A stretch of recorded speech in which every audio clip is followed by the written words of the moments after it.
Welcome to sleepy classes. तो आज के प्रीमिक्स में 5 क्वेश्चंस हम यहां पर सॉल्व करेंगे ज्योग्राफी से related and particularly Indian geography.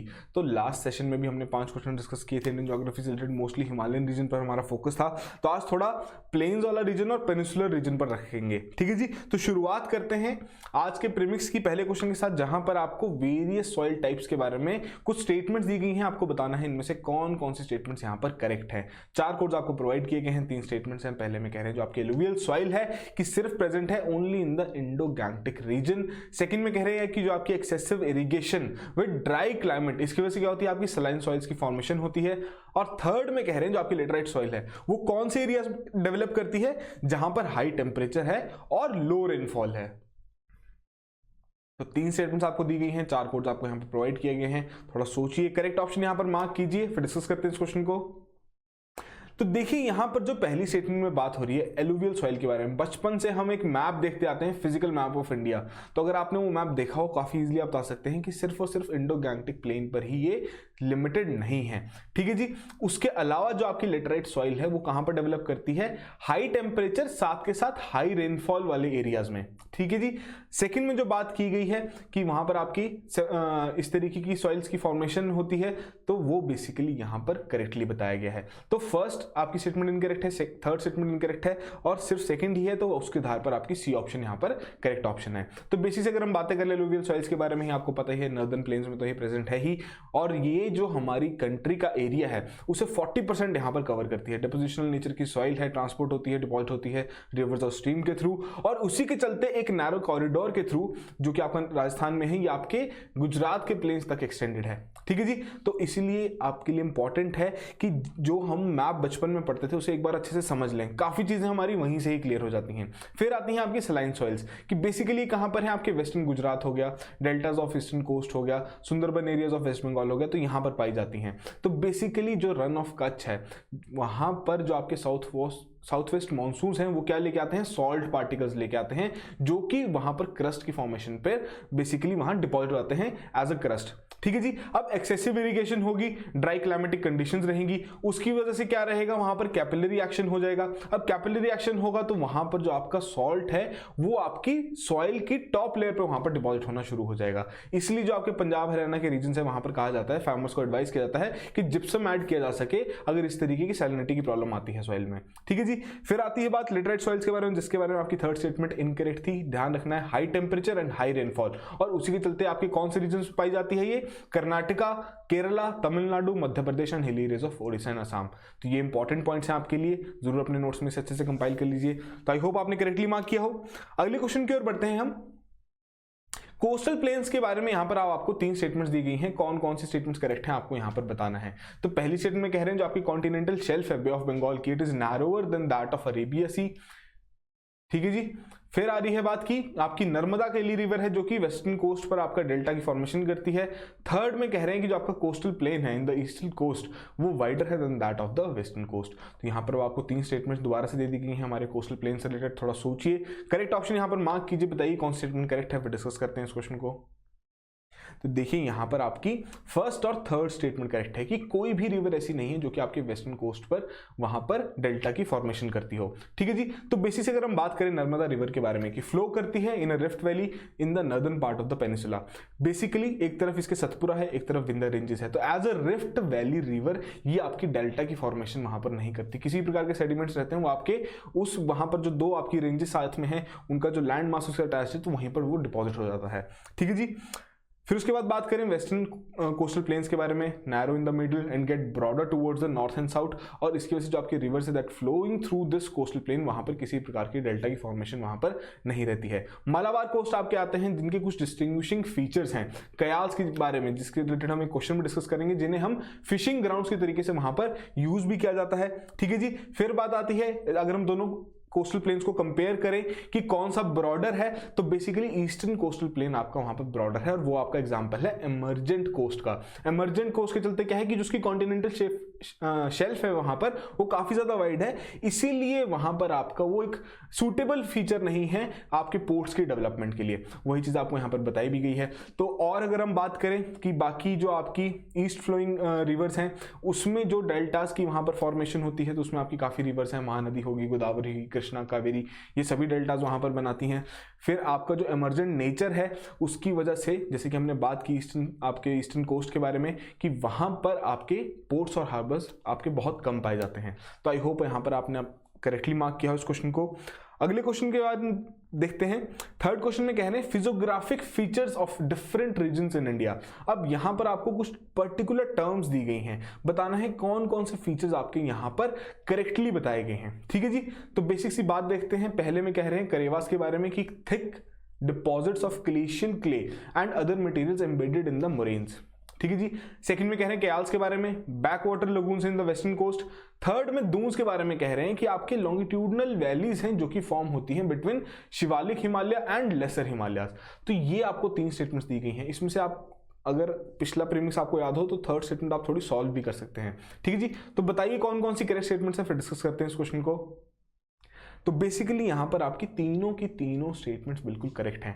Discuss कर लेते हैं कि करेवास क्या रहेंगे आपके, जहां पर थिक डिपॉजिट्स आपके बन जाते हैं ग्लेशियल क्ले, और बेसिकली जो आपके मोरेन्स में वो एम्बेड हो जाते हैं, तो वहां पर आपके करेवास की फॉर्मेशन हो जाती है। जो आपके कश्मीर हिमालयस हैं they are famous for Karewa formation, जो कि आपके बेसिकली जाफरान की कल्टिवेशन के लिए भी वहां पर यूज किया जाता है। जाफरान क्या है, एक लोकल वैरायटी है सेफ्रॉन की, केसर की। ठीक है जी। कयाल्स के बारे में बात करें तो बेसिकली ये क्या है आपके बीच शैलो सी इनलेट्स, या फिर हम जिन्हें लगून्स के नाम से जानते हैं। लगून क्या रहेगी, एक बॉडी रहेगी वाटर की जो कि एक बिगर बॉडी के से सेपरेटेड है बाय नेचुरल बैरियर। तो वहां पे नेचुरल बैरियर कोई भी तरीके का हो सकता है, सैंड बार्स हो सकते हैं, कोरल रीफ्स हो सकते हैं, किसी और प्रकार का भी नेचुरल बैरियर हो सकता है। ठीक है जी। इमेज से आप यहां पर समझ सकते हैं ये रहा आपका एक तरीके का, इस तरीके का लगून। ठीक है जी, कयाल जिसे हम कहते हैं। तो फिर आती है बात दून्स के बारे में। ये क्या है, अब ये वैलीज हैं which are unusually wide long valley with in the Shivalik hills and lesser Himalayas. ठीक है जी। कहां पाई जाती हैं, उत्तराखंड, हिमाचल प्रदेश और हरियाणा जैसे रीजन्स में। तो बेसिकली यहां पर क्या है कि जो दून्स हैं आपके कॉन्ग्लोमरेट्स हैं which in initial stages of deposition वो आपके ऑब्स्ट्रक्ट किया उन्होंने कोर्सेज रिवर का। ठीक है जी। फिर जैसे जैसे आपकी रिवर ड्रेन करती गई from higher altitudes of the Himalayas, उसके चलते वहां पर टेम्परेरी लेक्स की फॉर्मेशन शुरू होती गई। जैसे जैसे टाइम पास होता गया तो ये जो टेम्परेरी लेक्स थी ये कॉम्बुलेट होती गई, मोर और मोर कॉन्ग्लोमरेट्स यहां पर कॉम्बुलेट होते गए, और फिर आपकी जो कॉन्ग्लोमरेट्स है they started settle down at the bottom of the lakes.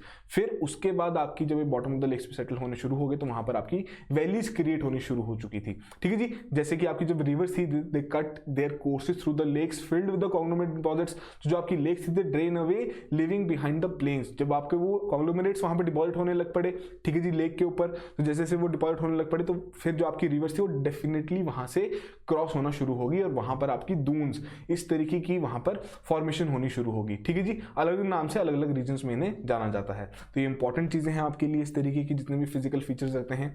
तो आई होप आपने करेक्टली मार्क किया हो। फोर्थ क्वेश्चन के ऊपर बढ़ते हैं। मजूली आइलैंड के बारे में यहां पर बात की जा रही है। तो यहां 3 स्टेटमेंट्स आपको दी गई हैं, आपको बताना है इनमें से कौन कौन सी स्टेटमेंट्स आपकी करेक्ट हैं। पहले में कह रहे हैं कि India's only river island situated in the Brahmaputra river. Second में कह रहे हैं दुनिया का सबसे बड़ा रिवर आइलैंड है। थर्ड में कह रहे हैं इसे रिकॉग्नाइज किया गया है यूनेस्को वर्ल्ड हेरिटेज के द्वारा। ठीक है जी। तो यहां पर अब आपको क्या बताना है कि 3 स्टेटमेंट्स में से कौन कौन स्टेटमेंट्स आपकी करेक्ट हैं। तो कुछ फैक्ट्स, करंट अफेयर्स, सभी चीजें यहां पर आपकी यहां पर टेस्ट की जाएंगी। तो करेक्ट ऑप्शन यहां पर मार्क कीजिए, फिर डिस्कस करते हैं इस क्वेश्चन को। तो देखिए यहां पर अब आपकी सिर्फ और सिर्फ सेकंड स्टेटमेंट ही करेक्ट है कि पहली बात जो यूनेस्को द्वारा इसे जो रिकॉग्निशन मिलनी थी as a world heritage site, तो इसके लिए काफी बार इसे एज अ स्ट्रॉन्ग कंटेंडर तो माना गया, हम कह सकते हैं एक तरीके से नॉमिनेशन भी किया गया, बट प्राइज नहीं मिल पाया। ठीक है जी। अब उसके अलावा जो आपकी पहली स्टेटमेंट है तो अकेला ये आपका रिवर आइलैंड नहीं है जो कि ब्रह्मपुत्र रिवर पर लोकेटेड है, इंडिया का अकेला ऐसा नहीं है। ठीक है जी। और भी इसके अलावा है, डिस्कस कर लेते हैं, बट ये दुनिया का सबसे बड़ा रिवर आइलैंड है। ये इंपॉर्टेंट पॉइंट है आपके लिए। तो बेसिकली ये जो आपके बाकी और कौन कौन से रिवर आइलैंड हैं उनके बारे में बात करें, उमनंदा आइलैंड हो गया, ठीक है, स्मॉल आइलैंड है that is situated in the Brahmaputra river. Hooghly river जो होगी आपके आइलैंड, उनके भी आपके ये नाम यहाँ पर आपको दिए गए हैं। ठीक है जी। तो ये प्रेजेंट है। तो टेंटेटिव लिस्ट में जैसे कि हमने बात की यूनेस्को वर्ल्ड हेरिटेज साइट की, वहां पर इंक्लूड तो किया गया, बट अभी तक इसे एज अ साइट वहां पर डिक्लेयर नहीं किया गया है। ठीक है जी। और ये जो आपका आइलैंड है in the Brahmaputra river Assam, in 2016 it became the first island to be made a district in India। तो ये इंपॉर्टेंट पॉइंट है आपके लिए। ठीक है जी। आपको क्वेश्चन इस तरीके से भी पूछा जा सकता है। तो यही सब चीज़ें आपको यहाँ पर बताई भी की हैं, क्यों इतना इंपॉर्टेंट है। वहाँ पर आपकी पर्टिकुलर एक तरीके की ट्राइब भी पाई जाती है। बताइए कमेंट बॉक्स में कौन सी ट्राइब वहाँ पर आपकी सिचुएटेड है। तो ये सभी चीज़ें इंपॉर्टेंट है जो कि एग्जाम में आपको किसी भी तरीके से पूछी जा सकती हैं। तो आई होप आपने करेक्टली मार्क किया हो इस क्वेश्चन को। अगले क्वेश्चन की ओर बढ़ते हैं, जहां पर आपको कुछ स्टेटमेंट्स दी गई हैं, आपको बताना है इनमें से कौन सी एक ऐसी स्टेटमेंट है जो कि इनकरेक्ट है। 3 स्टेटमेंट्स है, फोर्थ आपकी none of the above option है। पहली स्टेटमेंट देखते हैं, विंध्यन रेंज के बारे में बात कर रहे हैं, एक्ट करती है as a watershed between the Ganga system and the river system of the southern India. Second में कह रहे हैं जो आपके ईस्टर्न घाट्स हैं वो लूज कर लेते हैं अपना हिली character between the Godavari and the Krishna. Third में कह रहे हैं जो आपकी सतपुरा रेंज है वो रन करती है किसमें, ईस्ट वेस्ट डायरेक्शन में between the Godavari and Tapi. तो एक तरीके से फैक्चुअल थोड़ा सा क्वेश्चन आपसे पूछ लिया गया है यहाँ पर। अगर तीनों स्टेटमेंट्स आपको लगता है करेक्ट है तो डी ऑप्शन यहाँ पर आपकी करेक्ट ऑप्शन रहेगी। करेक्ट ऑप्शन मार्क कीजिए, फिर डिस्कस करते हैं इस क्वेश्चन को। तो बेसिकली यहां पर अब आपकी फर्स्ट और सेकंड स्टेटमेंट करेक्ट है। थर्ड में जो बात की गई है गोदावरी और तापी के बीच में रन करती है सतपुरा रेंज, तो ये स्टेटमेंट आपकी गलत है। ईस्ट वेस्ट डायरेक्शन में रन करती है, ये बात सही है। तो बेसिक सा ये मैप है जो कि हम बचपन से देखते आ रहे हैं, तो इसी मैप को थोड़ा सा यहां डिस्कस कर लेते हैं। ये रही आपकी सतपुरा रेंज, एक तरफ आपकी नर्मदा है और एक तरफ आपकी यहां पर तापी रिवर है। ठीक है जी। फिर वही बात आती है ईस्टर्न घाट्स के बारे में, जो आपको कहा कि बीच में ये हिली करेक्टर अपना लूज कर लेती हैं, जहां पर आपकी ये 2 रिवर्स कृष्णा और गोदावरी आती हैं। तो यही चीज अब आपसे यहां पर पूछी भी गई थी। विंध्याज एक्ट करती हैं as a watershed between the आपका ये जो ऊपर वाला रीजन है, जो ये पूरा गंगा रिवर सिस्टम है और जो आपका सर्दर्न रिवर सिस्टम है। तो वहां पर एक तरीके का बैरियर हम समझ सकते हैं, या एक तरीके से हम पार्टीशन कह सकते हैं, नॉर्दर्न और सदर्न को यहाँ पर डिवाइड करती है। तो यही चीजें आपसे यहाँ पर पूछी भी गई थी। आई होप आपने करेक्टली मार्क की हो। तो ये थे आज के हमारे 5 क्वेश्चन जो कि आपके पर्टिकुलर इंडियन ज्योग्राफी से रिलेटेड है। आगे बढ़ते हुए भी जो इंडियन ज्योग्राफी से रिलेटेड इंपॉर्टेंट कंपोनेंट्स रहेंगे, जैसे ड्रेनेज सिस्टम हो गया, ठीक है जी, फिर आपका इंडियन मानसून्स हो गया, इंडियन क्लाइमेट हो गया, तो इन सभी चीज़ों को अलग अलग थीम्स में हम डिस्कस करेंगे ताकि अच्छे से हमारा पूरा टॉपिक वहाँ पर तैयार हो जाए। कल के टॉपिक के बारे में बात करें, हिस्ट्री का कल का आपका प्रीमिक्स रहेगा, जिसमें गुप्ताज और वाकतकास के बारे में हम यहाँ पर 5 क्वेश्चन डिस्कस करेंगे। ठीक है जी। थोड़ा सा प्रिपेयर करके आइएगा, थोड़ा रिवाइज करके आइएगा, ताकि आप अच्छे से यहाँ पर परफॉर्म कर सकें। जो भी आपका स्कोर रहा है कमेंट बॉक्स में जरूर मेंशन कीजिए। अगर आपका स्कोर नहीं आ रहा है इतना सही तो घबराने वाली बात नहीं है, थोड़ा और हम अच्छे से प्रिपेयर करेंगे, थोड़ा और अच्छे से यहाँ पर अपनी मेहनत को रंग लाएंगे, ताकि अगर किसी भी तरीके से क्वेश्चन आए तो वहाँ पर एटलीस्ट गुड अटेम्प्ट तो आप जरूर दे सकें। ठीक है जी। और उसके अलावा अगर आपने पिछले सेशंस नहीं देखे हैं, अगर आप प्रिपरेशन अभी शुरू ही की है प्रीलिम्स का, दोबारा से आप रिवीजन करना शुरू ही कर रहे हैं अगले साल के लिए, तो जो पिछले सेशन की प्लेलिस्ट है, पूरी प्लेलिस्ट है जहां पर हमने थीम बाय थीम आपके 5 क्वेश्चन डिस्कस करने शुरू किए हैं, तो उसका लिंक भी आपको डिस्क्रिप्शन में मिल जाएगा। डेफिनेटली आप वहां जाके अपनी चीज़ों को रिवाइज भी कर सकते हैं। So that will be all the very best and have a good night.